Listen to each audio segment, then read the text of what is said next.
ഞാൻ എപ്പോഴും ദൈവത്തോട് സംസാരിക്കാറുണ്ട്, അവിടുത്തോട് നന്ദി പറയാറുണ്ട്. ഞാൻ എല്ലാം അവിടുത്തോട് ചോദിക്കുന്നു. എന്റെ കുടുംബത്തിന്റെയും എന്റെ പ്രിയപ്പെട്ടവരുടെയും ക്ഷേമത്തിനായി ഞാൻ പ്രാർത്ഥിക്കുന്നു. പെറോസ് ഡിലാക്കാലെ പ്രോഗ്രാമിൽ വെച്ച് ദൈവത്തോട് സംസാരിക്കാറുണ്ടോ എന്ന ചോദ്യത്തിന് അർജന്റീനിയൻ ഫുട്ബോൾ താരവും ലോകകപ്പ് ജേതാവുമായ ലയണൽ മെസ്സി പ്രതികരിച്ചത് ഇപ്രകാരമായിരുന്നു. 2022 ലോകകപ്പിന് മുൻപ് അദ്ദേഹം മറ്റൊരു അഭിമുഖത്തിൽ ദൈവം തനിക്ക് ലോകകപ്പ് നൽകുമെന്ന് ഉറപ്പുള്ളതായി പറഞ്ഞിരുന്നു.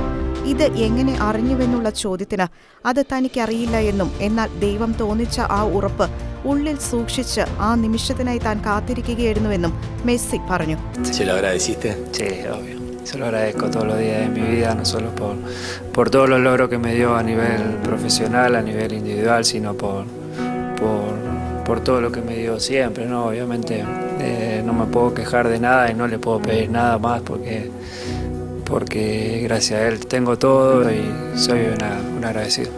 ഒടുവിൽ അത് കൈവന്നപ്പോൾ താൻ ദൈവത്തിന് നന്ദി പറഞ്ഞതായി വ്യക്തമാക്കിയ മെസ്സി, ജീവിതത്തിലെ എല്ലാ ദിവസവും താൻ ദൈവത്തിന് നന്ദി പറയുന്നു എന്നും, തൊഴിലിലും വ്യക്തിപരമായ തലത്തിലും നൽകിയ എല്ലാ നേട്ടങ്ങൾക്കും മാത്രമല്ല, അവൻ എപ്പോഴും നൽകിയ എല്ലാറ്റിനും താൻ നന്ദി പറയാറുണ്ടെന്നും പറഞ്ഞു. എനിക്ക് ഒന്നിനെക്കുറിച്ചും പരാതിപ്പെടാൻ കഴിയില്ല, എനിക്ക് കൂടുതൽ ഒന്നും ചോദിക്കാൻ കഴിയില്ല, കാരണം എനിക്ക് എല്ലാമുണ്ട്. ഞാൻ അവിടുത്തോട് വളരെ നന്ദിയുള്ളവനാണ് എന്നും മെസ്സി കൂട്ടിച്ചേർത്തു.